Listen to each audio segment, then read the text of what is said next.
back to my channel. If you're new to this channel, hi, this is Komal from Study with Kids. और आज की video में हम discuss करेंगे chapter forces and laws of motion for class 9th। इससे पहले मैं 9th के चैप्टर्स की और भी वीडियोस अपलोड कर चुकी हूँ, तो आप वो भी चेक कर सकते हो। पर आज की क्लास में हम इसी चैप्टर को डिस्कस करेंगे। और forces and laws of motion को पढ़ने से पहले मेक श्योर आप मोशन वाली वीडियो देख लो, क्योंकि जिसको मोशन आता है वो इस लॉज को समझ सकता है, अदरवाइज थोड़ा सा डिफिकल्ट होगा, क्योंकि बेसिक से स्टार्ट करना चाहिए आपको। तो चैप्टर का नेम है forces and laws of motion. अगर आप चैप्टर में देखो तो आपको समझ आ रहा है कि आपको दो टॉपिक्स पढ़ने हैं। एक टॉपिक पढ़ना है आपको फोर्सेस, एक टॉपिक पढ़ना है लॉज ऑफ मोशन। तो पहले हम स्टार्ट करेंगे फोर्सेस से। अब फोर्स का मतलब क्या होता है? फोर्स आपने सुना होगा, इट इज अ पुश और अ पुल। मतलब जैसे आप डोर को धक्का देते हो, पुश करते हो या उससे पुल करते हो, तो इसका मतलब आप क्या लगा रहे हो? फोर्स लगा रहे हो। तो फोर्स और कुछ नहीं होता। एक और चीज, हम अपनी डेली लाइफ में फोर्स और प्रेशर को कंफ्यूज कर देते हैं।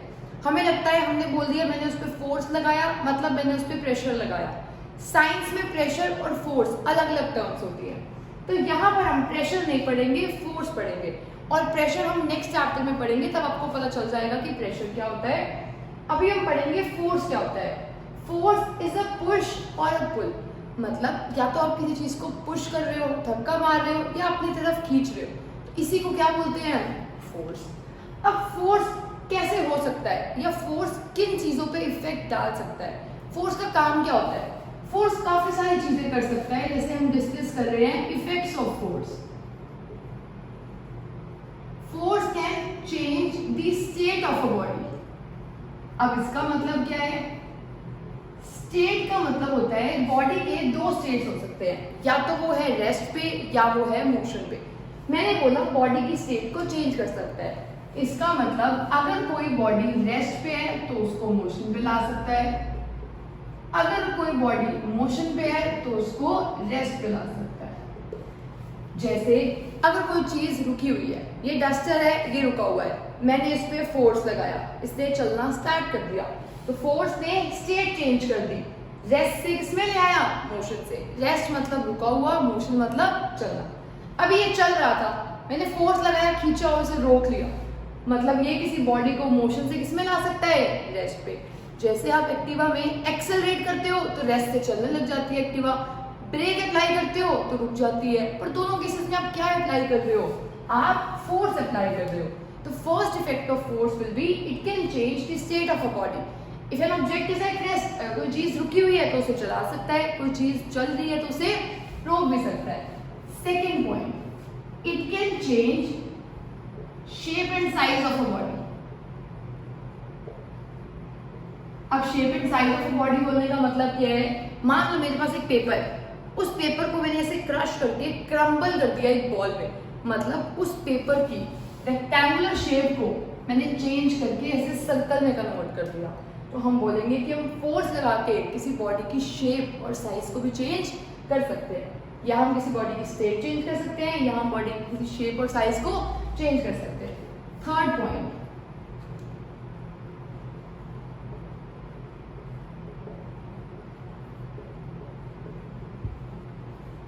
अब डायरेक्शन ऑफ बॉडी बोलने का मतलब क्या है? डायरेक्शन ऑफ बॉडी बोलने का मतलब है अगर कोई बंदा इधर जा रहा है, आप इधर से आए, उस पर फोर्स लगाया इधर की तरफ, तो वो इधर जाना शुरू कर देगा।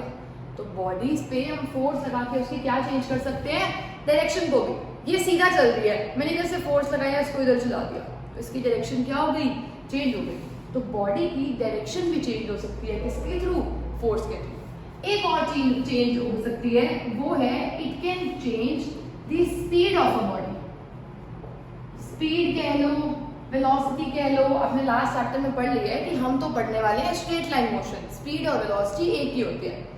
It can change the speed of a body, मतलब एक बॉडी जिस स्पीड से चल रही है ये उसको भी चेंज कर सकता है, कि बॉडी की स्पीड क्या होगी? वो चेंज हो जाएगी। जैसे कोई बॉडी आपकी एक्टिवा है, आप पहले चल रही थी वो 50 की स्पीड पे, आपने ब्रेक अप्लाई की, फोर्स अप्लाई किया, कम हो जाएगी। 50 से चल रही थी, ब्रेक अप्लाई करके 30 सी हो गई, तो आपने बॉडी की क्या चेंज कर दी? स्पीड चेंज कर दी। तो भी हमने देखा कि फोर्स क्या होता है, फोर्स कोई भी पुल हो सकता है या पुश हो सकता है, जो बॉडी की स्पीड को चेंज कर सकता है, जो बॉडी को रेस्ट से मोशन में ला सकता है, मोशन से रेस्ट में ला सकता है, जो बॉडी की शेप और साइज को चेंज कर सकता है, एक सीधी चलती हुई बॉडी की डायरेक्शन को चेंज कर सकता है। ये सब क्या कर सकता है, एक फोर्स कर सकता है। हमने इफेक्ट्स ऑफ फोर्स को डिस्कस कर लिया है। अब हम सेकंड चीज डिस्कस करेंगे कि फोर्स कितने टाइप्स का हो सकता है और कौन कौन से फोर्सेस एग्जिस्ट करते हैं। अगर हम बात करें तो दो फोर्सेस एग्जिस्ट करते हैं, एक होते हैं बैलेंस्ड फोर्सेस और दूसरे होते हैं अनबैलेंस्ड फोर्सेस। अब इसका मतलब क्या है, अगर आपको कोई बोले कि आप लाइफ में बहुत बैलेंस के साथ चीजें लेकर चलते हो, इसका मतलब एक चीज यहाँ है तो दूसरी चीज यहाँ है, मतलब दोनों चीजों में प्रॉपर क्या बना हुआ है, बैलेंस बना हुआ है। अगर आप अपनी लाइफ में बैलेंस से रह रहे हो, इसका मतलब आप हर चीज को इक्वल इंपॉर्टेंस दे रहे हो। अब बैलेंस्ड फोर्सेस कौन से होंगे? बैलेंस्ड फोर्सेस वो फोर्सेस होते हैं, जैसे मैं आपको एक एग्जांपल से बताती हूँ। आप यहाँ पर खड़े हो, ठीक है, आप यहाँ पर हो, यहाँ पर आपका एक फ्रेंड है जो आप पे फोर्स लगा रहा है इधर की तरफ कि तू इधर चल, एक और फ्रेंड है जो आप पे फोर्स लगा रहा है कि तू इधर चल, ठीक है। आप यहाँ पर खड़े हो, ये आपका फ्रेंड 1 है, ये आपका फ्रेंड 2 है, और दोनों आपके बेस्ट फ्रेंड्स हैं, मतलब आप किसी को नहीं छोड़ सकते। एक बेस्ट फ्रेंड कह रहा है कि तू मेरे साथ पार्टी पे चल, एक बेस्ट फ्रेंड कह रहा है कि तू मेरे साथ मूवी देखने चल। अब आपके दोनों बेस्ट फ्रेंड्स हैं, आप किसी को भी मना नहीं कर सकते, आप दोनों से सेम इक्वल अमाउंट से प्यार करते हो, तो आप दोनों को नहीं छोड़ोगे। इसका मतलब ये दोनों आप पे इक्वल फोर्सेस लगा रहे हैं और ऑपोजिट डायरेक्शन में। ऐसे फोर्सेस को बोलते हैं बैलेंस्ड फोर्सेस। ऐसे फोर्सेस को क्या बोलते हैं? Balanced forces. बैलेंस्ड फोर्सेस वो फोर्सेस होते हैं जो इक्वल अमाउंट में लग रहे होते हैं। मतलब अगर कोई लेफ्ट से आपको खींच रहा है 5 से, तो राइट पे भी खींच रहा है 5 से, ऊपर से खींच रहा है 5 से, तो नीचे से भी खींच रहा है 5 से। ऐसा भी हो सकता है ऊपर नीचे 10 से खींच रहा हो। मतलब नेट फोर्सेस क्या होने चाहिए? एक दूसरे को कैंसिल करने चाहिए। ऊपर वाला फोर्स नीचे वाले फोर्स को कैंसिल कर दे, लेफ्ट वाला फोर्स राइट वाले फोर्स को कैंसिल कर दे। तो बेसिकली ऐसे फोर्सेस को हम बोलते हैं बैलेंस्ड फोर्स। मतलब फोर्स लग रहे हैं पर एक दूसरे को कैंसिल कर रहे हैं। बेसिकली बैलेंस्ड फोर्स का मतलब होता है when net force acting on the body is 0।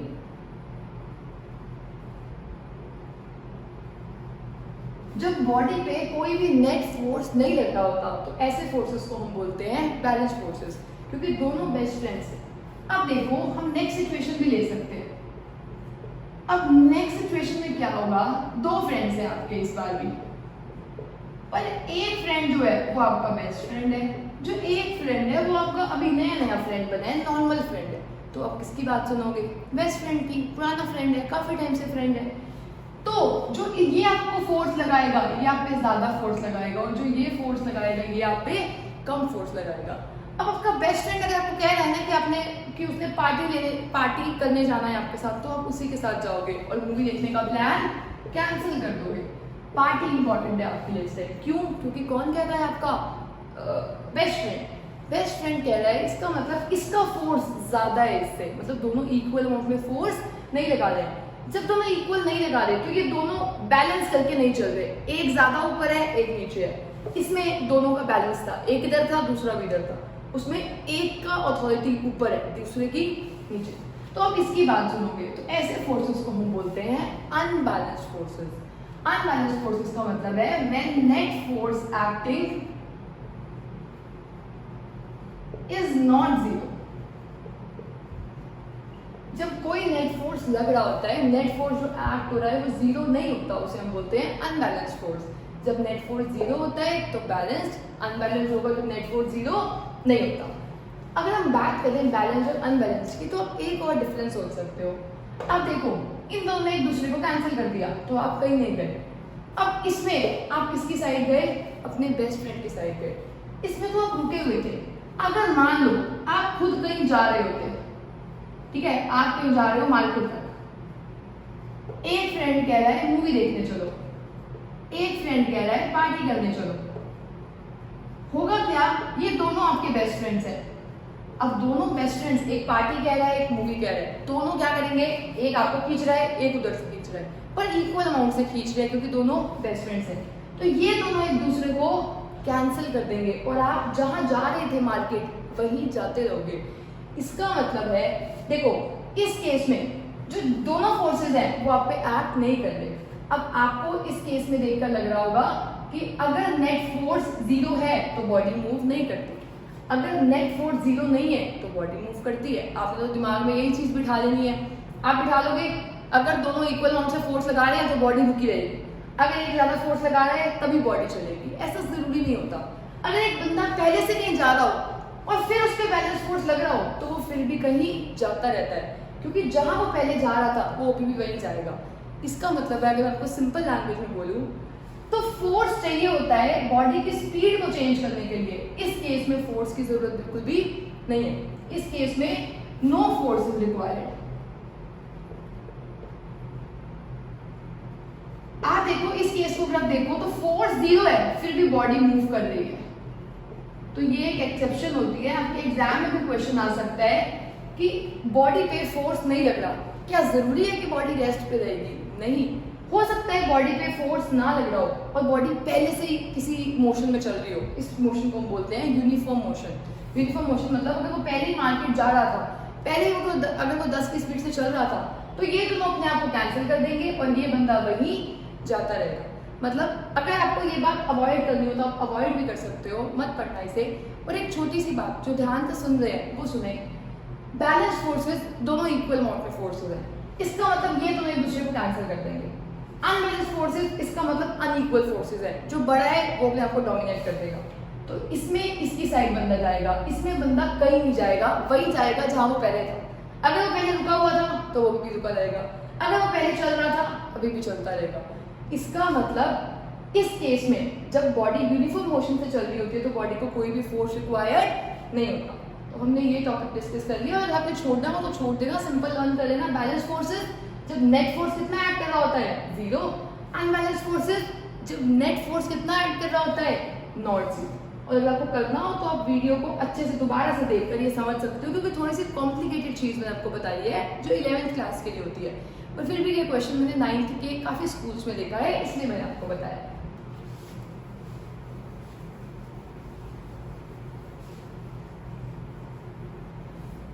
आप देखो हमने फोर्सेस के बारे में तो पढ़ लिया, मतलब चैप्टर का फर्स्ट हाफ हमने कर लिया। अब हमें सेकंड हाफ करना है जो कि है laws of motion.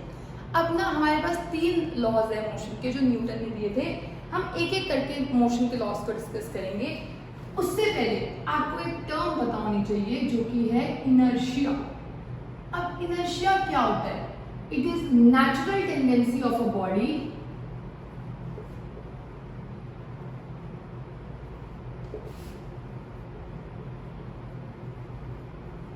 to resist any change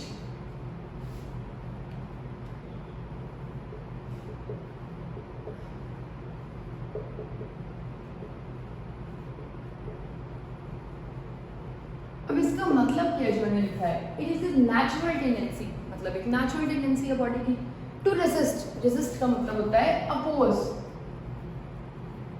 to oppose, oppose का मतलब उल्टा करना उसे। Any change in its state of rest और ऑफ मोशन, मतलब आप ये लगा सकते हो जैसे बच्चों की नेचुरल टेंडेंसी होती है ना, वैसे ये इनर्शिया टेंडेंसी होती है किसी भी बॉडी की। ये डस्टर है, इसकी भी है, मैं हूँ, मेरी भी है। मतलब लिविंग नॉन लिविंग हर एक की नेचुरल टेंडेंसी एक होती है जिसको हम बोलते हैं इनर्शिया। और हमें पता होना चाहिए कि इनर्शिया होता क्या है। अब इनर्शिया एक नेचुरल टेंडेंसी है जो कहती है हर चीज को मैं अपोज करूंगी। मतलब मैं यहाँ पर हूँ, आप मुझे कहो चलो मूवी देखने चलते हैं, मैं मना कर दूंगी कि नहीं जाना मूवी देखने। क्यों? क्योंकि मैं वीडियो शूट कर रही हूँ अभी, मैं क्यों जाऊंगी। अगर मैं मूवी देखने गई हुई हूँ, कोई मुझे कहे जाके मूवी शूट करो, रिकॉर्ड करो क्लासेस पढ़ाने के लिए, तो मैं वहां पर मना कर दूंगी। क्यों? मैं मूवी देखने आई हुई हूँ, मैं मूवी देखूंगी, रिकॉर्ड मैं बाद में कर लूंगी। और अगर मैं पार्टी में गई हुई हूँ तो पार्टी, जैसे अगर मैं पार्टी में गई हूँ, कोई मुझे कहे घर चलो तो मैं कहूंगी नहीं जाना मुझे घर, मुझे पार्टी करनी है। अगर मैं घर हूँ, कोई मुझे कहे पार्टी करने चलो, बोलूंगी मैं घर हूँ, मुझे नहीं जाना पार्टी करने। मतलब आपको समझ आ रहा है मैं क्या कर रही हूँ? जैसे बच्चे करते हैं ना, पेरेंट्स जो कहे उसका उल्टा करना है, जो कि बिल्कुल गलत है, पर बच्चे यही करते हैं। अगर आपने बोल दो ना ऊपर स्टेयर्स पे नहीं जाना तो उन्हें वहीं जाना है। अगर आपने बोल दो ये सब्जेक्ट नहीं पढ़ना तो उन्हें यही पढ़ना है। आपने बोल दो उसके घर नहीं जाना तो उसे उसके घर ही जाना है। इसी नेचुरल प्रॉपर्टी को बोलते हैं, नेचुरल टेंडेंसी को बोलते हैं इनर्शिया। जो कहती है it is a natural tendency of a body to resist या टू अपोज एनी चेंज। मतलब हमें चेंज नहीं चाहिए। अगर मैं रिकॉर्ड कर रही हूँ तो मुझे रिकॉर्ड ही करना है, अगर मैं पढ़ रही हूँ तो मुझे पढ़ना ही है, अगर मैं पार्टी कर रही हूँ तो मुझे पार्टी करनी है, मुझे चेंज नहीं चाहिए अपनी लाइफ में। ठीक है, तो इस प्रॉपर्टी को बोलते हैं इनर्शिया। हर बॉडी की प्रॉपर्टी होती है, किसी की ज़्यादा होगी, किसी की कम होगी। अब सोच के देखो, ज़्यादा हम बोलते हैं कि जो इंसान जिसका मास ज़्यादा होगा वो ज़्यादा जिद्दी होगा, वो तो और मना कर देगा कि मैं यहीं बैठा हूँ ना, अब तो मुझे उठा के देख लो, मैं नहीं जाता पार्टी पे। ठीक है, वो पार्टी पे है, वो कहेगा मुझे उठा के देख लो, मैं तो नहीं जाता। अब उसका मास भी ज़्यादा है, कैसे उठा के देखोगे, नहीं उठा पाओगे। मतलब बेसिकली इनर्शिया है प्रॉपर्टी सबकी, और जिसका ज़्यादा मास है उसका इनर्शिया ज़्यादा है। आपकी एनसीईआरटी का एक क्वेश्चन है, ट्रक है एक कार है, किसका इनर्शिया ज्यादा होगा? कार का मास कम है, ट्रक का मास ज्यादा है, तो किसका इनर्शिया ज्यादा होगा?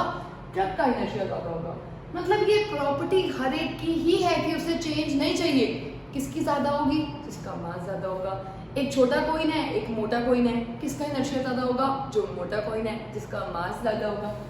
तो हमने इनर्शिया के बारे में काफी पढ़ लिया। It is a natural tendency of a body जो हर चेंज को क्या करना चाहती है? अपोज। चेंज नहीं चाहिए लाइफ में, बस ये इसी प्रॉपर्टी को हम बोलते हैं इनर्शिया।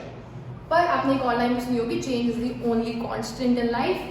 चलो उसे छोड़कर आगे करते हैं, चैप्टर की तरफ बढ़ते हैं। और चैप्टर का फर्स्ट लॉ है लॉज ऑफ मोशन में। फर्स्ट लॉ अगर हम करें तो फर्स्ट लॉ का एक नेम होता है जिसको हम बोलते हैं लॉ ऑफ इनर्शिया। अब ये क्या मतलब है? इनर्शिया तो मैंने आपको अभी पढ़ा दिया, अब लॉ ऑफ इनर्शिया बोलने की क्या जरूरत थी? एक और चीज, जो लॉज होते हैं उन्हें आपको लॉज की तरह लर्न करना है। जो स्टेटमेंट है, जैसे बाइबल में कुछ लिखा होता है ना, वैसे लर्न करना होता है, ऐसे ही लर्न कर लो, भूलना ही नहीं। अब लॉ ऑफ मोशन क्या कहता है?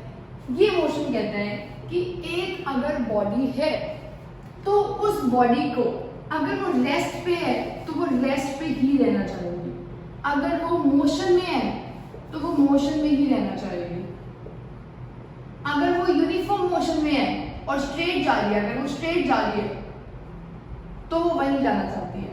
इसका मतलब क्या है? अब लॉ की लाइन बहुत बड़ी है, आप कमेंट करके बताना, मैं डिक्टेट करती हूँ। फर्स्ट लॉ ऑफ मोशन क्या है?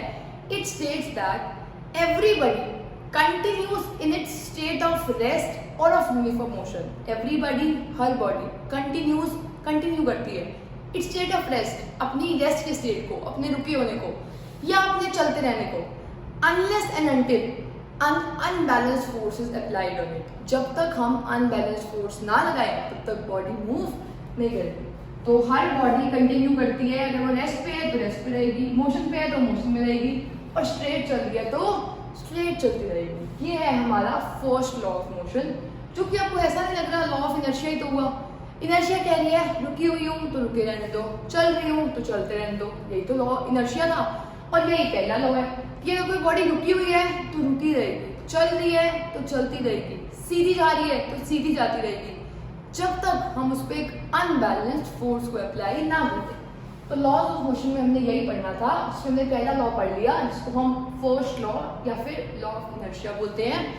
Any object continues in its state of rest और ऑफ यूनिफॉर्म और ऑफ मोशन और in a straight line unless and until an unbalanced force is applied on it. जब तक force नहीं लगाओगे body चलती रहेगी। अब इसकी काफी सारी एप्लीकेशंस हैं जो हमें डेली लाइफ में देखने को मिलती है। एक एक एप्लीकेशन को हम साथ साथ डिस्कस करेंगे, जिससे आपको ये टॉपिक और अच्छे से क्लियर हो जाएगा। तो हम उसे डिस्कस करना स्टार्ट करते हैं।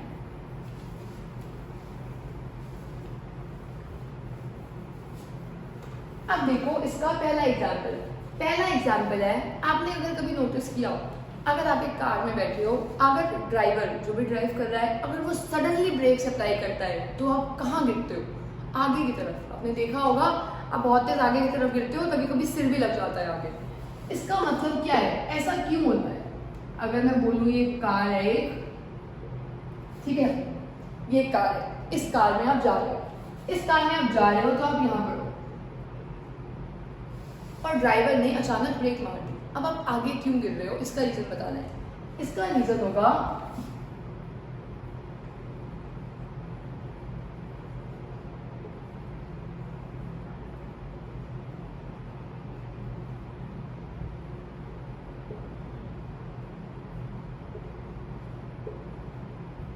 ये सारे क्वेश्चन एग्जाम में आते हैं 1 मार्क के लिए। एक एक करके क्वेश्चन लिखती जाऊंगी। Passenger falls forward when brakes are applied. क्यों आगे क्यों गिरता है? क्योंकि जैसे ही कार रुकती है ना, तो कार के रुकने से जो उसकी लोअर बॉडी है वो तो कंटैक्ट में है जमीन के साथ, कार के साथ लोअर बॉडी कंटैक्ट में है, तो लोअर बॉडी तो रुक जाएगी क्योंकि वो जुड़ी हुई है। पर अपर बॉडी के बारे में अगर सोचो, वो पहले चल रही थी, वो पहले क्या हो रही थी? चल रही थी, तो वो अभी भी चलते रहना चाहती है। अभी बात सुनो, लोअर बॉडी रुक गई, अपर बॉडी चलते रहना चाहती है। कहाँ चलेगी? आगे की तरफ। आगे की तरफ चलेगी तो कहाँ गिर जाएगी? कहाँ सिर लगेगा? आगे की तरफ। तो इस बंदे का सिर कहाँ लगता है? आगे की तरफ। So this is also due to inertia. Exam में आप लिख कर आओ तो आप ये लिख कर आ सकते हो, this is due to law of inertia और this is due to first law of motion. या आप एक्सप्लेन कर सकते हो, a passenger falls forward because the lower body is in contact with the car. It stops while the upper body continues to stay in motion. देखो lower body तो रुक गई, पर इनर्शिया क्या कहता है? अगर मैं मोशन में हूँ तो मुझे कहाँ आने दो? मोशन में। जो अपर बॉडी है, देखो ऐसे थी बॉडी, लोअर बॉडी रुक गई, अपर बॉडी कह रही है अभी मुझे चलने दो, पहले तो चल रही थी मैं, अपर बॉडी चल गई, तो कहाँ गिरी अपर बॉडी? आगे की तरफ। कहाँ गिरी अपर बॉडी? आगे की तरफ। तो आप एक्सप्लेन कर सकते हो, lower body comes to rest while the upper body continues to move in motion, hence the person falls forward. इसलिए बंदा कहाँ गिर जाता है? आगे की तरफ। तो ये आप एक्सप्लेन कर सकते हो कि बंदा आगे की तरफ क्यों गिरता है। अब ना आप एक और चीज सोच सकते हो, मैंने आपको बोला कोई बॉडी रुकी हुई है तो रुकी रहेगी। ये डस्टर है, रुका हुआ है, रुका रहेगा, अभी रुका हुआ है, 1 घंटे बाद रुका हुआ है, 3 घंटे बाद भी रुका हुआ है, 10 घंटे बाद भी रुका हुआ है, मैंने फोर्स नहीं लगाया। कोई बॉडी चल रही है, चल रही है, चल रही है, चल रही है, चल रही है, पर आप बोलोगे कि कोई बॉडी चल रही होती है तो वो तो रुक जाती है, रुक भी जाती है, सही बात है। कोई बॉडी रुकी हुई है वो तो रुकी रहती है, पर कोई बॉडी चल रही हो वो भी रुक जाती है। पर मैं बोल रही हूँ कि चलती हुई बॉडी क्या रहना चाहती है? चलती हुई। ये तो ऑपोजिट बात हो गई। चलती हुई बॉडी चलती रहना चाहती है अनलेस एंड अनटिल उस पर फोर्स ना लगे। पर क्या उस पर फोर्स नहीं लगता जिसकी वजह से वो रुकती है? वो फोर्स होता है फ्रिक्शनल फोर्स। तो एग्जाम के लिए अच्छा क्वेश्चन आ सकता है, why does a body stops after travelling certain distance. कोई भी डिस्टेंस चलने के बाद बॉडी क्यों रुक जाती है? क्योंकि उस पर ऑपोजिट फोर्स लग रहा होता है जिसका नेम होता है फ्रिक्शनल फोर्स। क्या नेम होता है? Frictional force. तो अब हम इसकी एप्लीकेशन पे वापस से आते हैं। एक पैसेंजर फॉरवर्ड गिरता है जब ब्रेक सप्लाई होती है, और जैसे ही कार स्टार्ट होती है तो वो बंदा गिरता है बैकवर्ड। अब ऐसा क्यों है मैं आपको वो भी बता देती हूँ। अब बैकवर्ड क्यों गिरता है? देखो ये एक बंदा है, लोअर बॉडी, जैसे मैंने आपको बोला जैसे ही कार स्टार्ट हो गई, अब इसमें कार स्टार्ट हुई, अचानक से कार स्टार्ट हो गई, हम अनबैलेंस से बैठे हुए थे अपनी कार में। जैसे ही कार स्टार्ट होती है, जो लोअर बॉडी है वो तो चलना शुरू हो जाएगी। अपर बॉडी पहले रुकी हुई थी, लोअर बॉडी रुकी हुई थी, अपर बॉडी रुकी हुई थी। लोअर बॉडी कार के कॉन्टैक्ट में, लोअर बॉडी ने चलना स्टार्ट कर दिया। अपर बॉडी कहेगी मैं तो रुकी रहूंगी, रुकी कहाँ रहेगी? पीछे। तो जो वो बंदा है उसकी अपर बॉडी कहाँ गिरेगी? पीछे। लोअर बॉडी ने चलना स्टार्ट कर दिया, अपर बॉडी कहाँ गिर जाएगी? पीछे। तो this is Newton's first law of motion, जिसे हम लॉ ऑफ इनर्शिया भी बोल सकते हैं। तो ये भी आ सकता है कि एक बंदा पीछे क्यों गिरता है जब कार स्टार्ट होती है? Due to law of inertia. अब अगर हम इसकी एक और एप्लीकेशन करें तो आपने देखा होगा, अगर कारपेट पे डस्ट हो, अगर कारपेट पे डस्ट हो, मेरे पास कारपेट है, उस पर डस्ट है, उसे हम स्टिक के साथ बीट करते हैं।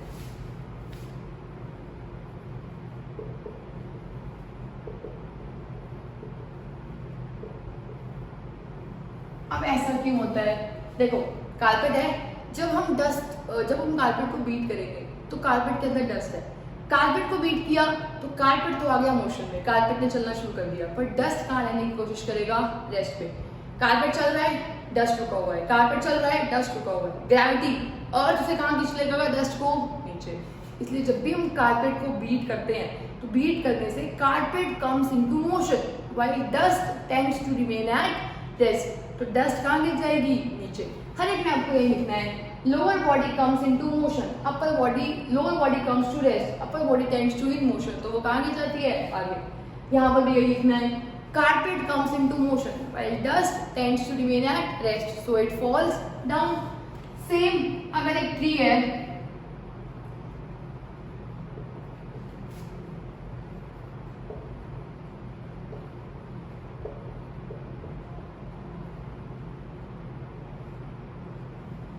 fruits fruits fall when tree is shaken. जब भी एक पेड़ को हम हिलाते हैं उसके अंदर से फ्रूट्स गिर जाते हैं। क्यों?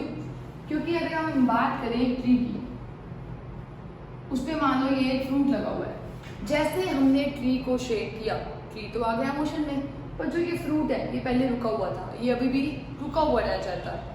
देखो, ट्री चल रहा है, पेड़ रुका रहना चाहता है, ट्री चल रहा है, पेड़ रुका रहना चाहता है। जो इनके बीच में कॉन्टैक्ट है वो हल्का होता रहेगा, हल्का होता रहेगा, हल्का होते होते ग्रेविटी से कहाँ खींच लेगी? नीचे। देखो, ट्री चल रहा है, ये रुके रहना चाहता है, ट्री चल रहा है, ये रुके रहना चाहता है, तो ये कहाँ चला जाएगा?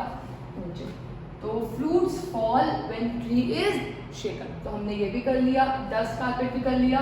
एक और भी आप एग्जांपल कर सकते हो, वेट क्लोथ्स।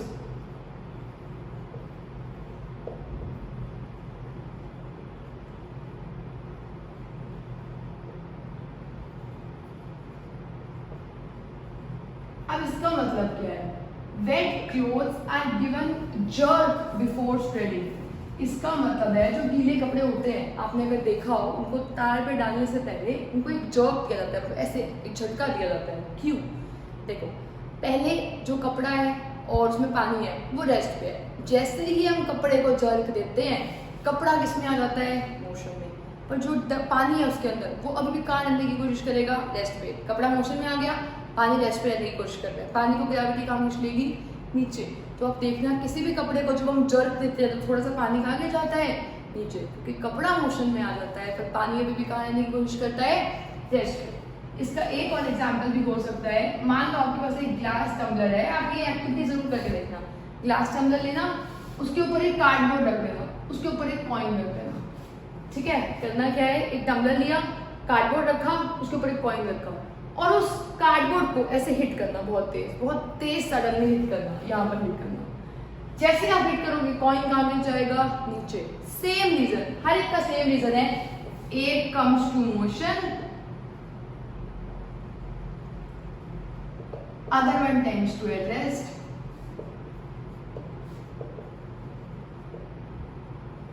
ठीक है?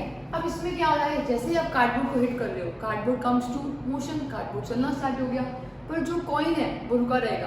कार्डबोर्ड चल गया, कॉइन रुका रहेगा, नीचे ग्रेविटी कहाँ खींच लेगी? नीचे। तो वो कहाँ गिर जाएगा? इस टम्बलर के अंदर। तो आप ये टम्बलर वाला एग्जाम्पल भी कर सकते हो।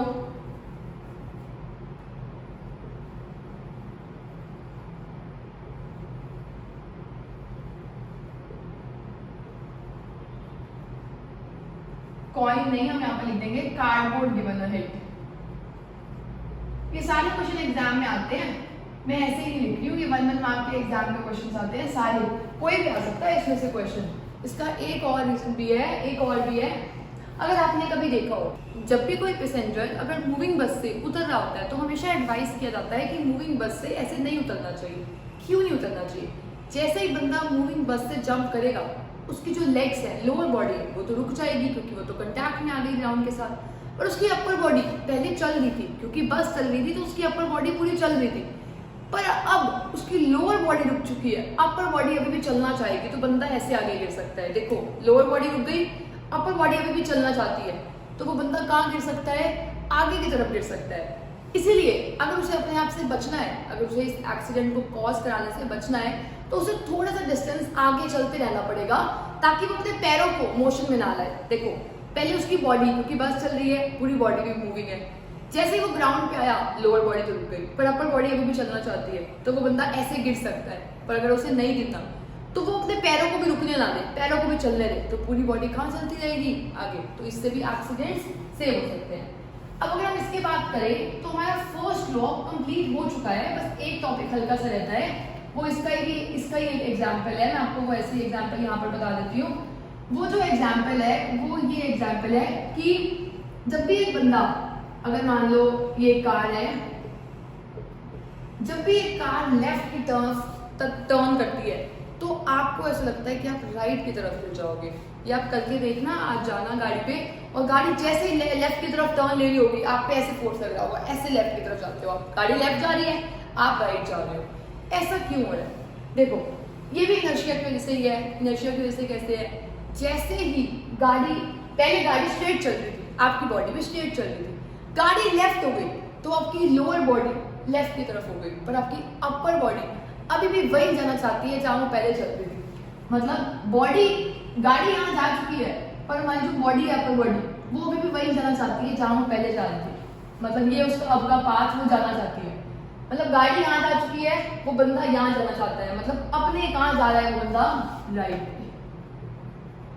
ऐसे ही आप देखो, अगर मान लो एक कार है, एक कार टर्न ले रही है राइट, एक कार टर्न कहाँ ले रही है? राइट। जैसे ही कार ने राइट टर्न लिया, बंदे के ऊपर फोर्स लगता है लेफ्ट की तरफ। अब वो फोर्स कैसे लगता है? जैसे ही कार ने राइट की तरफ टर्न लिया, उस बंदे की टेंडेंसी होगी वही जाने की जहाँ वो पहले जा रहा था।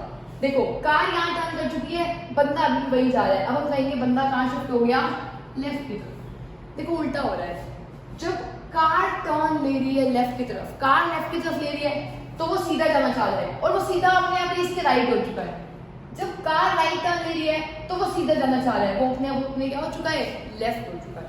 कार राइट जाएगी, वो लेफ्ट की तरफ जाएगा।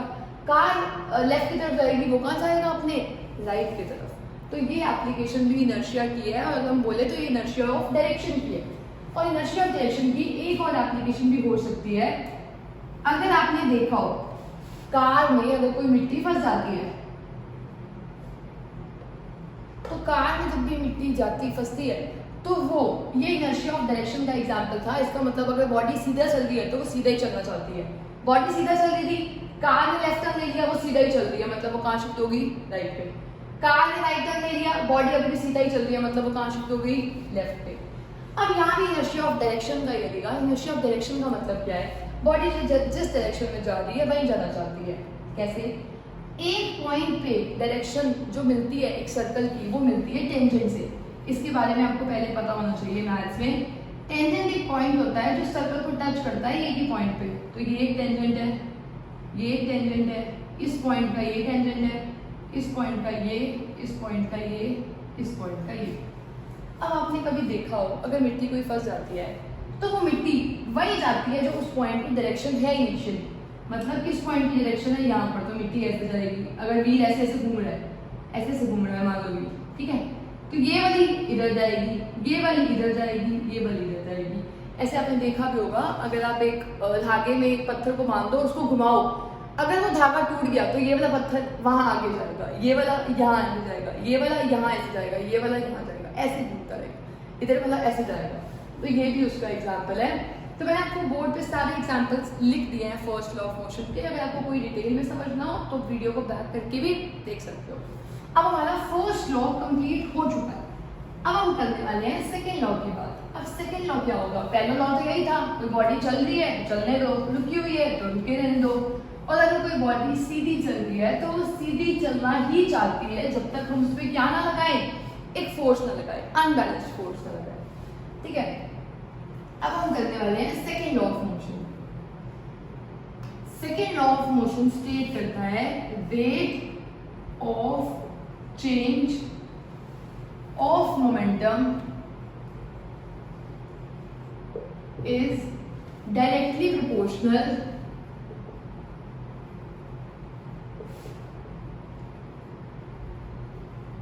to the force applied.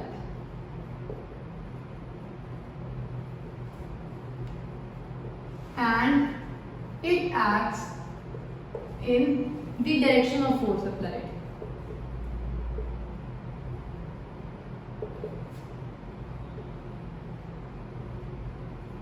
अब इसका मतलब क्या है? जो मोमेंटम का रेट ऑफ चेंज होता है, पहले आपको पता होना चाहिए मोमेंटम क्या होता है। मोमेंटम होता है मास इनटू वेलोसिटी। इसका मतलब मैं आपको अच्छे से एक्सप्लेन करती हूँ। मोमेंटम को हम रिप्रेजेंट करते हैं पी से। पी होता है मोमेंटम। अब इसका मतलब क्या है? मोमेंटम का मतलब होता है कोई बॉडी कितना मोशन पोजेस करती है, किस बॉडी का कितने मोशन का इफेक्ट है, उसे हम बोलते हैं मोमेंटम। अब सोच के देखो, मेरे पास एक छोटा पत्थर है, एक मोटा पत्थर है, एक छोटा पत्थर है, एक मोटा पत्थर है, दोनों सेम स्पीड के साथ गिर रहे हैं। किसका मोशन का इफेक्ट ज्यादा होगा? इफेक्ट, अगर ये यहाँ पर गिरे तो कौन ज्यादा इफेक्ट कॉज करेगा? ये वाला पत्थर। मतलब जिसका मास ज्यादा होता है उसका इफेक्ट भी ज्यादा होता है। जिसका मास ज्यादा होगा उसका इफेक्ट भी ज्यादा होगा। ठीक है, सिंपल सी बात थी। अगर दोनों पत्थर सेम साइज के हैं, एक गिर रहा है 10 की स्पीड से, एक गिर रहा है 100 की स्पीड से, इसका इफेक्ट ज़्यादा होगा। जो बहुत तेज़ गिरता है, कभी कभी आपने देखा हो बारिश होती है, रेन ड्रॉप छोटी सी तो होती है, पर वो पानी गिरता इतनी तेज़ है हमारे ऊपर, स्पीड इतनी ज़्यादा होती है कि हमें वो पानी भी बहुत तेज़ लगता है। इसका मतलब जब किसी बॉडी की स्पीड ज़्यादा होगी तो वो तेज़ लगेगी। बुलेट होती है, छोटी सी तो होती है, पर वो इतनी तेज़ लग रही होती है कि हमें बहुत नुकसान करती है। तो स्पीड ज़्यादा होना भी नुकसान करता है। तो जिसकी स्पीड ज़्यादा होगी, स्पीड मतलब v, वेलोसिटी, स्पीड एक ही बात होगी, उसका इफेक्ट भी ज़्यादा होगा। इसका मतलब मोमेंटम डिपेंड करता है मास पे भी और वेलोसिटी पे भी। जिसका मास ज़्यादा उसका मोमेंटम ज़्यादा, जिसकी वेलोसिटी ज़्यादा उसका मोमेंटम ज़्यादा। तो p का फॉर्मूला आ गया मास इनटू वेलोसिटी। तो हमने ये तो डिस्कस कर लिया मोमेंटम क्या होता है। अब अपने टॉपिक पे वापस से आते हैं, सेकेंड लॉ पे। सेकेंड लॉ स्टेट करता है rate of change of momentum. पहले आपको पता होना चाहिए चेंज ऑफ मोमेंटम क्या मतलब क्या होता है। मोमेंटम का चेंज देखो, अगर मैं बोलूँ मेरी पहले स्पीड थी 10, बाद में स्पीड हो गई 50, तो चेंज क्या आया 50 माइनस 10 इक्वल्स टू 40। अगर मेरी पहले स्पीड थी 20, बाद में हो गई 100, चेंज कितने का आया 100 माइनस 20 इक्वल्स टू 80। मतलब जब आपको चेंज निकालना हो तो आप फाइनल माइनस इनिशियल करते हो। अगर मैं बोलूँ जब मैं छोटी थी तब मेरा वेट था 40, अब हो गया है 60, तो चेंज कितने का आया 60 माइनस 40 इक्वल्स 20। तो ये होता है चेंज। पर हमें चेंज रेट का नहीं निकालना, हमें चेंज निकालना है मोमेंटम का। तो पहले हम निकालेंगे इनिशियल मोमेंटम। इनिशियल मोमेंटम का मतलब क्या होगा, मोमेंटम तो होता है मास इनटू वेलोसिटी। वेलोसिटी तो इनिशियल हो सकती है पहले की वेलोसिटी। पहले की वेलोसिटी आपने लास्ट चैप्टर में किया था, उसे हम रिप्रेजेंट करते हैं u से। देखो अल्फाबेट्स दो होते हैं, एक होता है u, एक होता है v। जो पहले की वेलोसिटी होती है उसको हम रिप्रेजेंट करते हैं u से, जो बाद की वेलोसिटी होती है उसको रिप्रेजेंट करते हैं v से। अब अगर मैं बात करूं फाइनल मोमेंटम की, final momentum would be equal to mass into final velocity.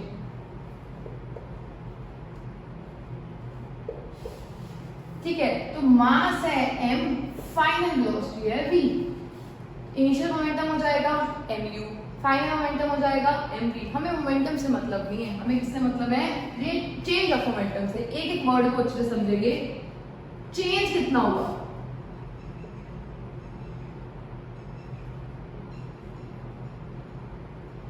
Change का मतलब होगा final minus initial. Final momentum कितना है mv, इनिशियल कितना है mu। इसको क्या मैं लिख सकती हूँ mv minus u, m common आ गया, बच क्या गया v माइनस u। अब हमने कैलकुलेट कर दिया change of momentum. Change of momentum calculate करने के बाद हमें कैलकुलेट चेंज ऑफ मोमेंटम नहीं करना था, हमें तो कैलकुलेट करना था rate of change of momentum. अब हम रेट कैसे निकालेंगे, रेट निकालने का मतलब होता है अपॉन टाइम। कभी भी आपको कोई बोले किसी चीज का रेट निकालो तो अपॉन टाइम कर देना। तो rate of change of momentum क्या हो जाएगा, इसको टाइम से डिवाइड कर देंगे, mv minus u upon t। अब देखो उसने कहा क्या है, rate of change of momentum, ठीक है, is directly proportional. Directly proportional का मतलब है अगर ये बढ़ेगा तो वो भी बढ़ेगा। जैसे अगर मैं बोल दूं हाइट और वेट प्रोपोर्शनल होते हैं, अगर हाइट बढ़ती है तो वेट भी बढ़ता है, ठीक है। Is directly proportional to the force applied. तो ये किस पे डायरेक्टली प्रोपोर्शनल है, फोर्स पे। फोर्स के लिए तो लिख दिया F, and it acts in the direction of force applied. और जो ये चेंज होता है वो फोर्स की डायरेक्शन में एक्ट करता है। यहाँ तक तो सिंपल है।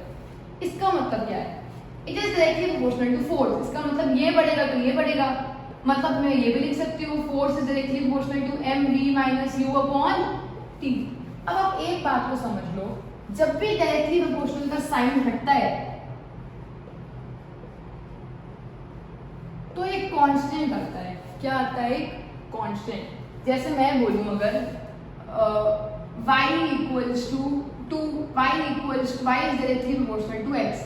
इसका मतलब है x बढ़ेगा तो y भी बढ़ेगा। अगर x जितना बढ़ता जाएगा उतना y भी बढ़ता जाएगा।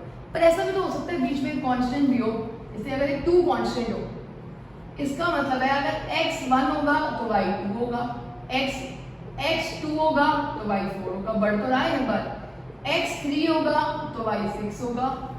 तो इसका मतलब x बढ़ रहा है y बढ़ रहा है। x 1 से 2 हुआ y भी बढ़ गया, x 2 से 3 हुआ y भी बढ़ गया। पर हर बार सेम अमाउंट से बढ़ रहा है और एक 2 एक कांस्टेंट हमेशा आ रहा है। ऐसे ही यहाँ पर भी हो सकता है। फोर्स इस पे तो डिपेंड करता है, बिल्कुल ठीक है, पर क्या पता कोई एक कांस्टेंट भी हो। तो मैंने कह दिया कि F is equal to K M V minus U upon T. अगर आपने पिछले वाला चैप्टर किया है तो आपको पता है कि v minus U upon T होता है a एक्सेलरेशन, और अगर आपने नहीं किया तो आप वो चला चैप्टर एक बार पहले कर लेना। अब क्या करें, फॉर्मूला तो आ गया F equal to K M, ठीक है। अब ना इसमें एक और चीज हो सकती है, k की वैल्यू क्या होगी। अब मेरे को इसमें तो कांस्टेंट पता था कि कांस्टेंट क्या है 2, पर क्या यहाँ पर मेरे को कांस्टेंट पता है, नहीं पता।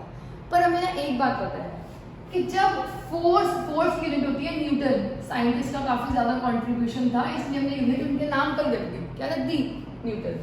तो हमने देखा है कि जब फोर्स 1 न्यूटन होता है तब मास 1 kg होता है बॉडी का, और वो एक्सेलरेशन प्रोड्यूस करता है 1 मीटर पर second square.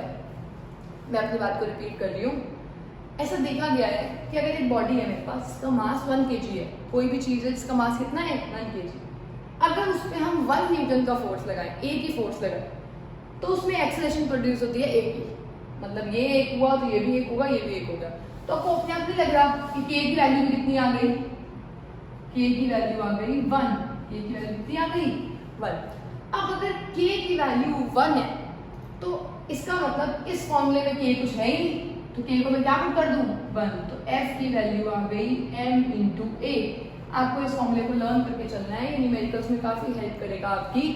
F equals to m। मैं आपको दोबारा फोर्स सेकेंड लॉ समझाती हूँ, इसके बाद इसकी एप्लीकेशंस भी करेंगे।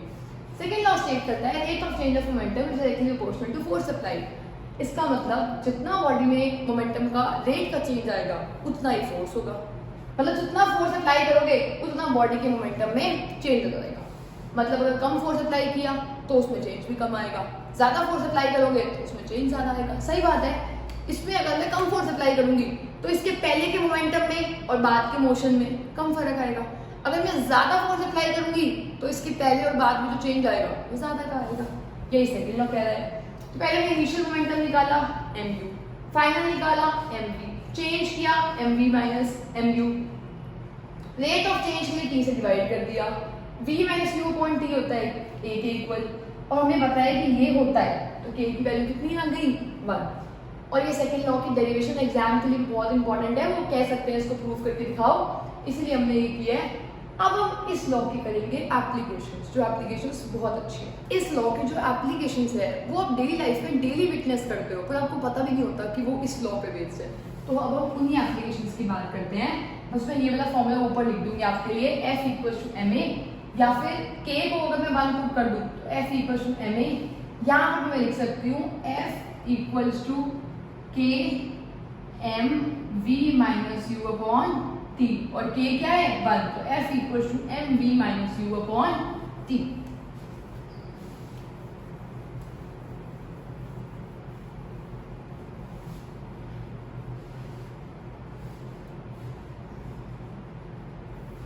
बस हमें यही इंफॉर्मेशन चाहिए, ठीक है। तो अब हमें सेकंड लॉ की एप्लीकेशंस देखनी है, जिसके लिए हमें एक फॉर्मूला पता है F इक्वल्स टू ma, और a की वैल्यू होती है v minus U upon t। बस हमें यही फॉर्मूला चाहिए। अब आप मुझे एक बात बताओ, मेरे पास 1/2 है, ठीक है, मेरे पास 1/4 ले लेते हैं। अगर इसका डिनोमिनेटर कम हो जाए या इसका डिनोमिनेटर बढ़ जाए तो आंसर पे क्या फर्क पड़ेगा देख लेते हैं। पहले 1/4 था, 1/4 का मतलब होता है 0.25, फिर हो गया 1/3, इसका मतलब होता है 0.3, 1/5 इसका मतलब होता है 0.2। इसका मतलब पहले आंसर था 0.25, अगर डिनोमिनेटर कम होता है तो आंसर बढ़ गया, 3.3 बढ़ा है ना। अगर डिनोमिनेटर बढ़ता है तो आंसर कम हो गया, 0.25 से 0.2 छोटा है। मतलब आपको बस एक ही बात अपने दिमाग में बिठानी है, अगर डिनोमिनेटर बढ़ता है तो आंसर कम होता है, अगर डिनोमिनेटर कम होता है तो आंसर बढ़ता है। बस यही बात है। 4 से अगर हमने 5 कर दिया तो आंसर कम हो गया, 4 से 3 कर दिया तो आंसर बढ़ गया।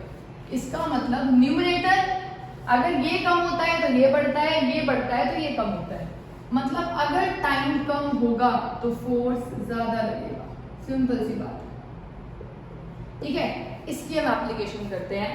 पहली एप्लीकेशन, जो क्रिकेट में प्लेयर्स होते हैं, जो भी खेल रहे होते हैं, जब उन्हें बॉल कैच करनी होती है तब ना वो बॉल कैच ऊपर नहीं करते। मान लो ऊपर से बॉल आ रही है तो वो उस बॉल को नीचे नीचे नीचे नीचे नीचे लाते हैं और फिर कैच करते हैं। अब ऐसा क्यों? कोई तो रीजन होगा इसके पीछे।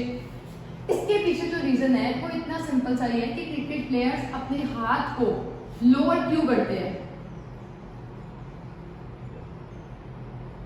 देखो, उन्हें ना यहां से पकड़ के बॉल को रोकना ही है, मतलब उन्हें वी को फाइनली जीरो ही करना है। बॉल को रोकना है मतलब फाइनल वेलोसिटी कितनी करनी है? जीरो करनी है। अगर फाइनल वेलोसिटी उन्हें जीरो करनी ही करनी है तो उस वेलोसिटी को जीरो करने में अब उसके टाइम पे फर्क पड़ेगा। अगर वो यहाँ पे कैच कर लेते हैं तो उसने कैच करने में तो कुछ टाइम नहीं लगाया, मतलब टाइम बहुत कम लगा। टाइम बहुत कम लगा वी को जीरो करने में, मोमेंटम को जीरो करने में टाइम बहुत कम लगा, मतलब फोर्स बहुत ज्यादा लगेगा। टाइम कम तो फोर्स बहुत ज्यादा। मतलब अगर आप क्रिकेट खेलते हो, अगर बॉल आ रही हो ना तो आप उसे यहीं पे कैच करके देखना, बहुत तेज हाथ पे पेन होने लग जाती है, बहुत दर्द होता है। और यही आप बॉल को ऐसे ऐसे करके नीचे लाओ, लाने का वी जीरो है ना, वी जीरो लाने में अगर आपने टाइम को बढ़ा दिया जैसे जैसे तो फोर्स कम लगेगा हाथ पे। इसीलिए क्रिकेट प्लेयर्स अपने हैंड को नीचे करते हैं। हैंड को लोअर करने से वो बॉल के कैच करने के टाइम को बहुत ज्यादा बढ़ा देते हैं। बॉल के कैच करने का टाइम अगर बढ़ जाएगा तो फोर्स कम लगेगा, इसलिए जो हमारे हाथ पे फोर्स लगता है वो कम लगता है। तो पहली एप्लीकेशन हमने कर ली। सेकेंड एप्लीकेशन, जब भी कोई एथलीट लॉन्ग जंप कर रहा होता है तो लॉन्ग जंप करने के लिए ना, मान लो लॉन्ग जंप कर रहा है यहाँ पर ना एक कुशन का बेड लगा होता है। अब वो क्यों लगा होता है? क्योंकि अगर कुशन का बेड ना लगा हो ना वो डायरेक्टली जमीन पर गिर जाएगा, जमीन पर गिर के उसकी स्पीड जीरो हो जाएगी, मतलब टाइम बहुत कम लगेगा उसे। अगर वो डायरेक्टली गिर गया तो फोर्स बहुत ज्यादा लगेगा, मतलब उसके पैरों पे चोट लग सकती है। यही अगर कुशन बेड है तो बंदा ना आराम से गिरता है। आराम से गिरने में उसका टाइम बहुत ज्यादा बढ़ गया। अगर ये बढ़ने का साइन होता है, टाइम बहुत ज्यादा बढ़ गया मतलब फोर्स बहुत कम लगेगा, इसका मतलब उसके पैरों पे फोर्स कम लगेगा। इसलिए एथलीट जब जंप कर रहा होता है तो नीचे कुशन बेड लगा होता है, ताकि जब वो जंप करेगा तो वो सीधा नीचे नहीं गिरेगा, उसकी गिरने का टाइम बहुत ज्यादा बढ़ गया, मतलब फोर्स बहुत कम लगेगा। थर्ड एप्लीकेशन, इसी की जैसी एप्लीकेशन एक बता रही हूँ आपको। ये एक बिल्डिंग है। अब इस बिल्डिंग से एक बंदा है जो यहाँ पर गिरा और एक बंदा है जो यहाँ पर गिरा। यहाँ पर है सैंड, यहाँ पर है कंक्रीट का फ्लोर। क्या लगता है उसे चोट ज्यादा कहाँ लगेगी? फ्लोर पे ज्यादा लगेगी। क्यों फ्लोर पे ज्यादा लगेगी? जैसे ही वो फ्लोर पे गिरेगा वो बिल्कुल बहुत तेजी से गिर जाएगा। मतलब अगर वो बहुत तेजी से यहाँ पर फ्लोर पे गिर रहा है तो बहुत तेजी से गिरने में उसको टाइम बहुत कम लगा, तो फोर्स बहुत ज्यादा लगेगा। यहाँ से फ्लोर पे गिरने में उसे टाइम बहुत कम लगा, टाइम अगर कम लगा तो उसके पैरों पे फोर्स ज्यादा लगेगा। अगर हम वही यहाँ की बात करें तो यहाँ से ना वो सैंड पे अचानक नहीं गिरता, आराम से नीचे आता रहेगा, आराम से नीचे आएगा तो टाइम बहुत ज्यादा लगेगा और फोर्स बहुत कम लगेगा। हम हर जगह ट्राई करते हैं कि टाइम बढ़ जाए, फोर्स कम लगे, ठीक है, अगर हमारी बात है, हमारे हाथ पे लगनी है तो। अब हम नेक्स्ट सिचुएशन की बात करते हैं। सीट बेल्ट क्या रोल प्ले करती हैं?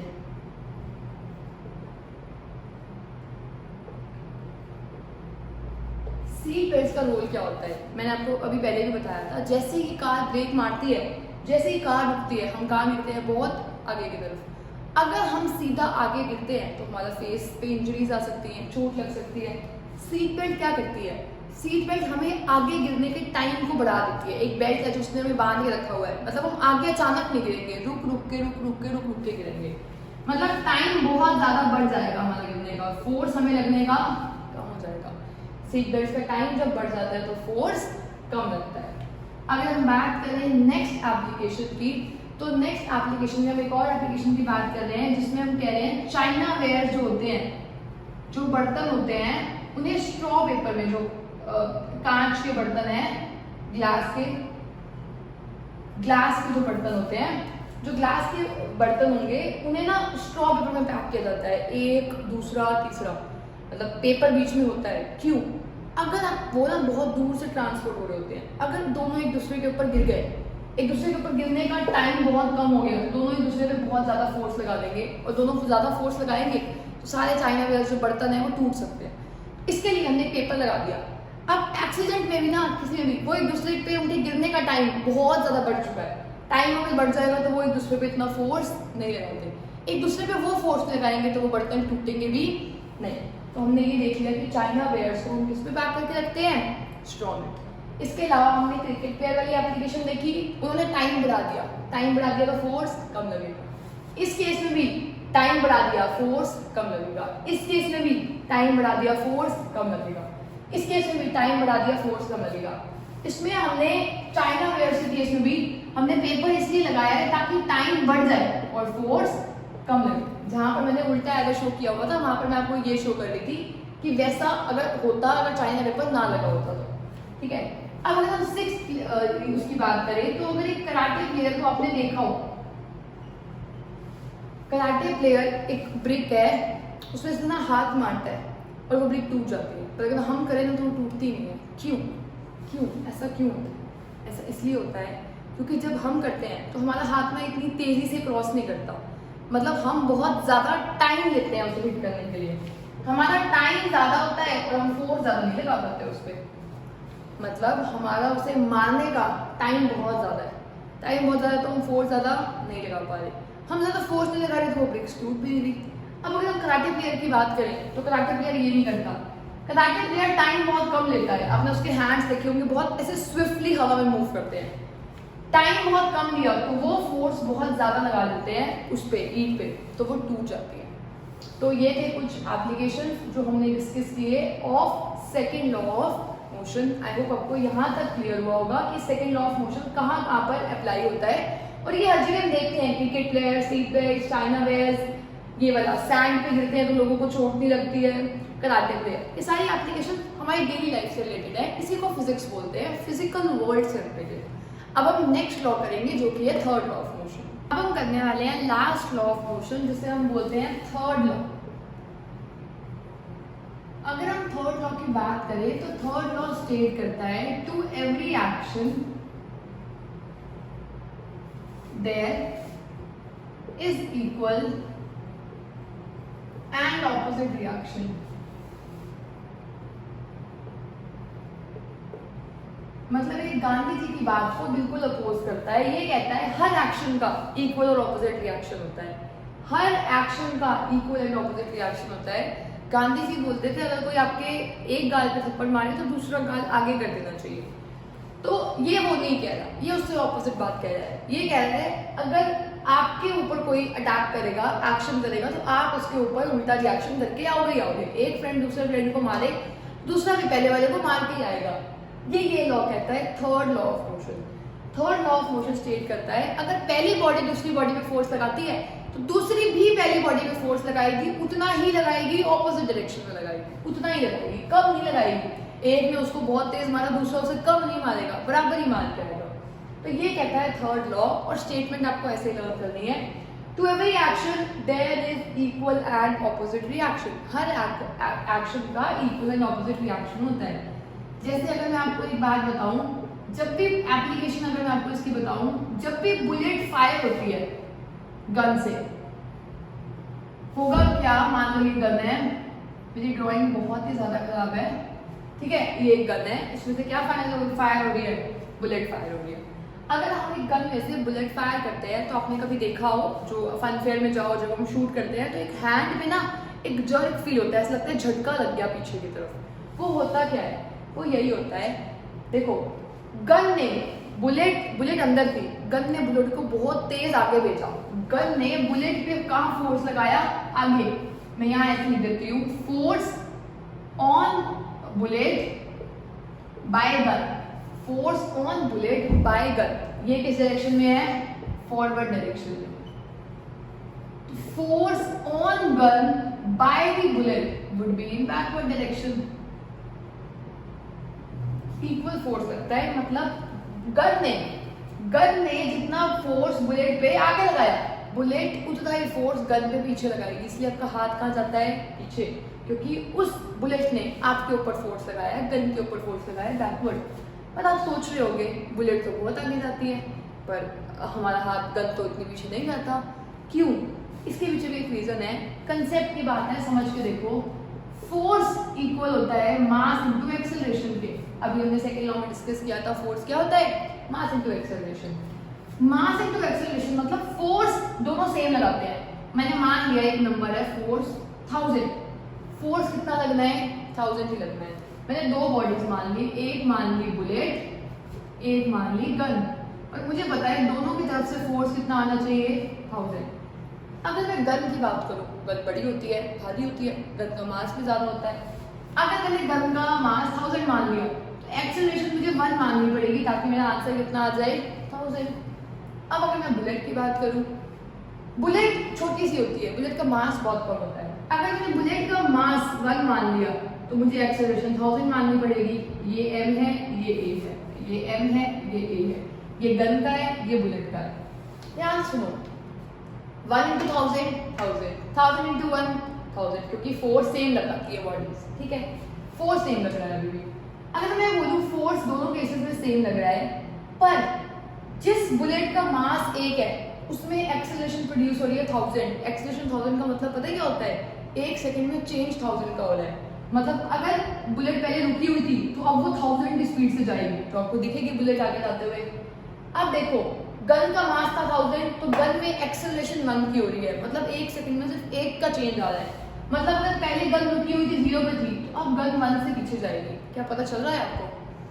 देखो फोर्स दोनों का सेम है, पर जो चीज भारी है उसमें इतना चेंज नहीं आएगा, जो चीज हल्की है उसमें चेंज ज्यादा आएगा। जैसे ये डस्टर है, अगर मैं इस डस्टर को छोड़ दूं तो ये नीचे जाएगा। आप बोलोगे अर्थ इसे नीचे खींचता है, जो कि बिल्कुल सही है, पर मैं ये बात बोलूंगी जितना ये बॉडी अर्थ पे फोर्स लगाती है ना, उतना ही अर्थ इस पे लगाता है। आप बोलोगे तो बिल्कुल गलत सुनने में लग रहा है, पर ये बिल्कुल सच है। जितना फोर्स डस्टर जमीन पे लगाता है उतना ही फोर्स जमीन डस्टर पे लगाती है।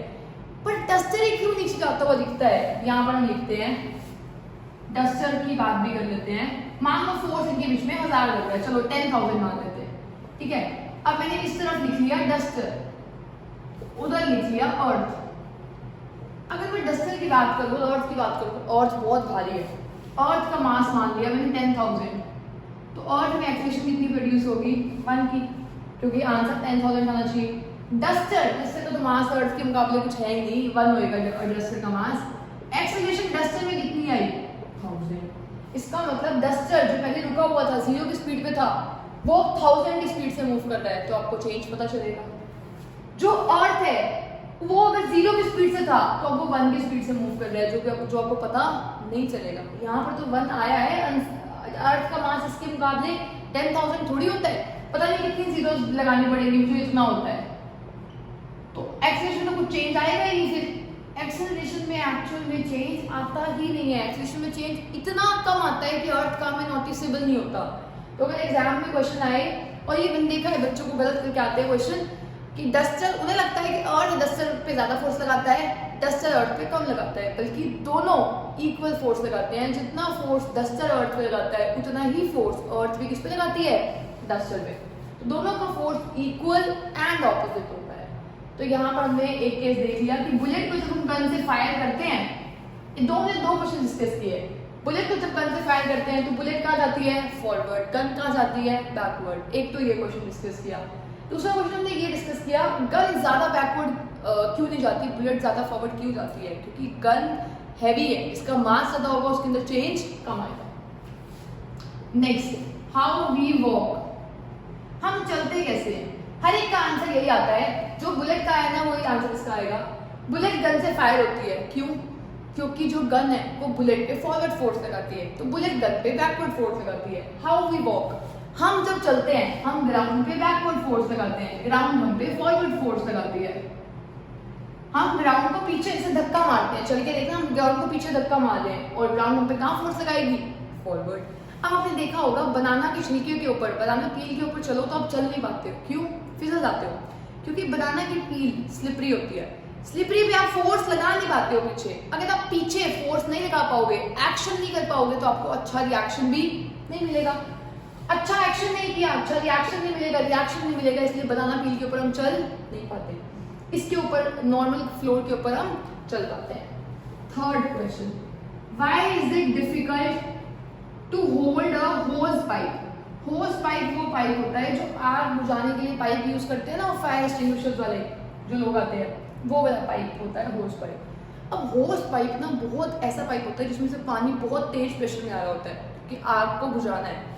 अब देखो ये पानी आ रहा है, बहुत तेज पानी आ रहा है, ये पाइप है, पाइप ने पानी को फॉरवर्ड भेजा, पानी पाइप को बैकवर्ड भेजेगा, इसलिए उस पाइप को पकड़ना मुश्किल होता है। अब कभी कभी जब पानी इस पाइप में से बहुत तेज आ रहा हो ना, उसको ग्राउंड पे छोड़ देना, जैसे पानी आगे जा रहा होगा, पाइप कहाँ जा रहा होगा, पीछे। इसका एक और एग्जाम्पल भी होता है, अगर एक बैलून हो, फुला हुआ बैलून, इन्फ्लेटेड पूरा, उसके अंदर आप एक पियर्सिंग कर दो, होल ड्रिल कर दो, बैलून उधर जाएगा तो इसकी हवा इधर आती रहेगी। आप समझ रहे होगा क्या? हवा अगर इस डायरेक्शन में जा रही है तो बैलून कहाँ जाएगा, उस डायरेक्शन में। इसे आप ऐसे कर सकते हो, जैसे पाइप ने फोर्स लगाया वाटर पे फॉरवर्ड डायरेक्शन, तो वाटर ने फोर्स लगाया पाइप पे बैकवर्ड डायरेक्शन।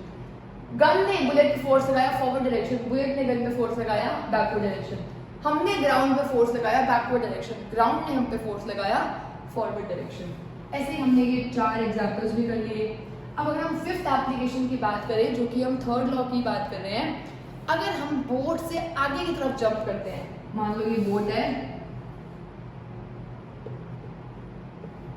इस बोर्ड में से जैसे ही आप जंप करके आगे जाते हो, जो ये बोर्ड है ये पीछे जाती है। क्यों? बोर्ड ने आप पे फोर्स लगाया फॉरवर्ड डायरेक्शन, आप बोर्ड पे फोर्स का लगा दोगे बैकवर्ड डायरेक्शन में। सेम एक्सप्लेनेशन आएगी जिससे आप हर एक लॉ को एक्सप्लेन कर सकते हो, चाहे वो 1st, 2nd, 3rd, 4th और 5th लॉ है, तो आप इन सारे लॉस को एक्सप्लेन कर सकते हो इसी चीज से कि हर एक्शन का इक्वल और ऑपोजिट रिएक्शन होता है। एक बॉडी दूसरी बॉडी पे फोर्स लगाती है तो दूसरी बॉडी भी पहली बॉडी पे फोर्स लगाती है और इक्वल एंड ऑपोजिट फोर्स लगता है। तो ये हमने कुछ एप्लीकेशंस की हैं इस लॉ की, 3rd लॉ की। अगर और भी कोई एप्लीकेशन आपको याद आए तो आप कमेंट्स में जरूर बताना। और एक लास्ट एप्लीकेशन और है कि अगर आप स्विमर की बात करो तो स्विमर भी ऐसे स्विम करता है। स्विमर पानी को बैकवर्ड डायरेक्शन में फोर्स लगाता है, तो पानी स्विमर पे किस डायरेक्शन में फोर्स लगाता है? इन दी फॉरवर्ड डायरेक्शन। तो हमने सारी एप्लीकेशन डिस्कस कर लिए हैं ऑफ 3rd लॉ। अब हम इस चैप्टर का लास्ट टॉपिक करेंगे जिसका नेम है कंजर्वेशन ऑफ मोमेंटम। अब हम करने वाले हैं लास्ट टॉपिक इस चैप्टर का जिसका नेम है कंजर्वेशन ऑफ मोमेंटम। जब हम किसी भी चीज की कंजर्वेशन की बात करते हैं तो हम बोलते हैं कि वो चीज जितनी है उतनी ही रहनी चाहिए, कंजर्व रहना चाहिए। जैसे हम बोलते हैं कंजर्व टाइगर, टाइगर प्रोजेक्ट, इसका मतलब टाइगर का जो नंबर है वो ना ही कम होना चाहिए, बढ़ जाए तो कोई बात नहीं, वो भी इकोसिस्टम के लिए कभी कभी प्रॉब्लम क्रिएट कर सकता है, पर नंबर कंजर्व रहना चाहिए, मतलब कॉन्स्टेंट रहना चाहिए। पर हम यहाँ पर बात कर रहे हैं कंजर्वेशन ऑफ मोमेंटम की। इसका मतलब अगर हम 2 बॉडीज की बात कर रहे हैं, उनका इंटरैक्ट करने से पहले जितना मोमेंटम है उनका इंटरैक्ट करने के बाद भी उतना ही मोमेंटम होना चाहिए। इसे हम बोलते हैं कंजर्वेशन ऑफ मोमेंटम, जो स्टेट करता है total momentum before collision should be equal to total momentum after collision.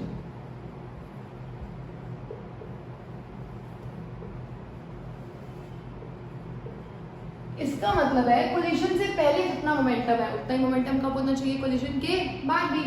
तो मान लो 2 बॉडीज है, पहली बॉडी का मास है m1, दूसरी बॉडी का मास है m2। जब वो कोलाइड नहीं कर रहे उससे पहले m1 चल रहा है u1 की स्पीड के साथ, m2 चल रहा है u2 की स्पीड के साथ। इनका कोलिजन से पहले मोमेंटम कितना है? m1 इंटू u1, प्लस दूसरी बॉडी का कोलिजन से पहले मोमेंटम कितना है? m2 into u2। इनका कोलिजन के बाद भी यही मोमेंटम रहना चाहिए।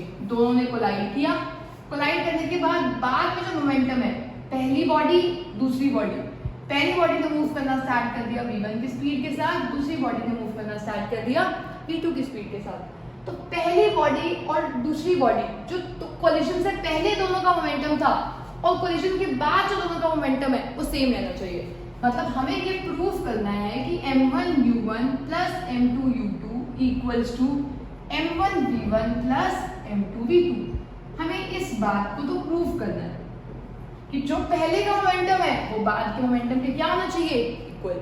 तो इसको प्रूव करने के लिए, इस डेरिवेशन को स्टार्ट करने के लिए हम थर्ड लॉ को यूज करेंगे।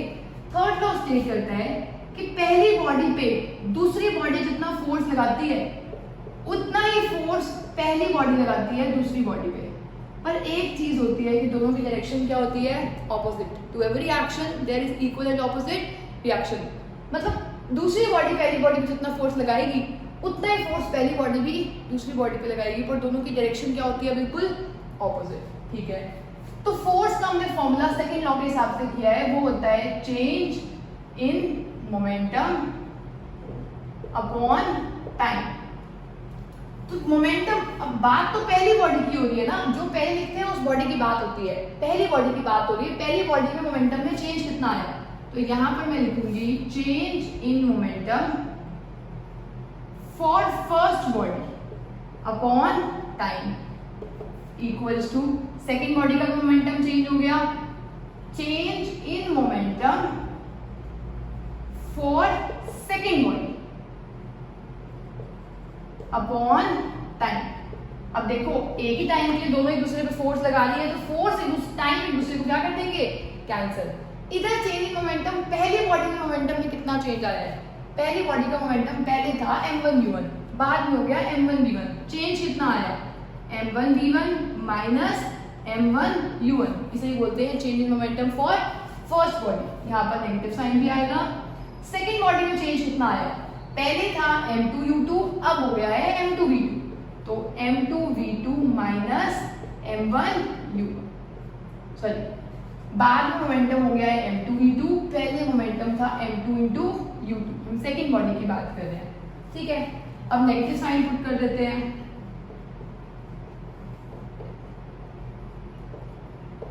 माइनस माइनस क्या हो गया, प्लस।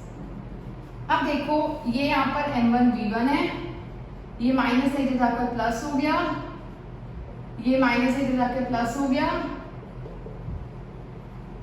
इसकी वैल्यू कितनी आ गई, आप देखो m1v1 plus m2v2 equals to m1u1 plus m2u2। m1u1 plus m2u2 momentum है कोलिजन से पहले, m1v1 m2v2 कोलिजन के बाद का मोमेंटम है।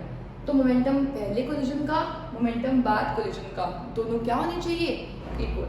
तो total momentum before collision is equal to total momentum after collision. कभी कभी एग्जाम में ये डिराइव करने के लिए भी आ सकता है। इसके बाद हमने कंजर्वेशन ऑफ मोमेंटम तो डिस्कस कर लिया। कंजर्वेशन ऑफ मोमेंटम डिस्कस करने के बाद इसकी हम एक एप्लीकेशन करेंगे जो हमने थर्ड लॉ में भी की थी, वो यहाँ पर भी हम रिलेट कर सकते हैं।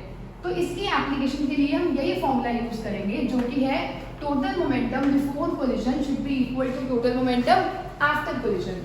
मतलब m1u1 plus m2u2 equals to m1v1 plus m2v2। ये हमने फॉर्मूला अभी प्रूफ किया था। इस फॉर्मूले के प्रूफ के बाद इसको हम करेंगे वहां के लिए जो हमने टॉपिक किया है रिकॉइल ऑफ अ गन। अब पहले आपको पता होना चाहिए रिकॉइल का मतलब क्या होता है। अभी हमने थर्ड लॉ में पढ़ा था कि जैसे ही गन आगे जाती है, जैसे ही बुलेट आगे जाती है, जब हम बुलेट को फायर करते हैं तो गन कहाँ जाती है, पीछे। उस पीछे जाने को बोलते हैं रिकॉइल, और गन जिस स्पीड से पीछे जाती है उसको बोलते हैं recoil velocity of a gun. तो हम अगर यहाँ पर देखें कोलिजन से पहले, कोलिजन का मतलब होता है एक इंटरैक्शन। पहले गन और बुलेट दोनों रुके हुए हैं, मतलब गन की भी इनिशियल वेलोसिटी 0 है तो m1u1 0 आ गया, बुलेट की भी 0 है तो m2u2 भी क्या आ गया, 0। तो इसको मैं mgvg लिख देती हूँ और इसको मैं mbvb। अब आप देखो अगर mg इधर आए तो ये नेगेटिव हो जाएगा, इक्वल्स टू mbvb, यहाँ पर g आएगा तो vg की वैल्यू कितनी आई, mb अपॉन mgvb। और यहाँ पे साथ में एक नेगेटिव साइन भी आया है। ये नेगेटिव साइन पता है आपको क्या बता रहा है, mv पॉजिटिव होगा, mg पॉजिटिव होगा, पर vg will be equal to minus of vb। ये हमें ये बात बता रही है कि बुलेट जहां भी जाएगी गन उससे नेगेटिव डायरेक्शन में जाएगी। मतलब अगर आप बुलेट को सामने फायर करते हो तो गन पीछे जाएगी, अगर आप बुलेट को ऊपर फायर करते हो तो गन नीचे जाएगी। इसे बोलते हैं रिकॉइलिंग ऑफ अ गन, और इसे हमने एक्सप्लेन कर लिया कंजर्वेशन ऑफ मोमेंटम से भी। एक और बात, जब भी आप ये प्रोसेस करते हो तो वो आपको बोलते हैं शोल्डर से ना टाइटली पकड़ना चाहिए गन को। शोल्डर से टाइटली पकड़ने से गन को, जो गन का मास है वो बढ़ जाएगा, क्योंकि अगर हम शोल्डर को टाइटली पकड़ लेते हैं तो हमारी बॉडी और गन एक मास की तरह बिहेव करती है।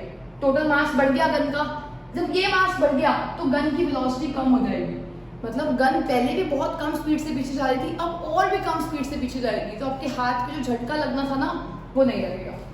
तो रिकॉइलिंग ऑफ अ गन को हमने एक्सप्लेन कर लिया कंजर्वेशन ऑफ मोमेंटम से भी और पहले वाले टॉपिक से भी, जो कि था थर्ड लॉ।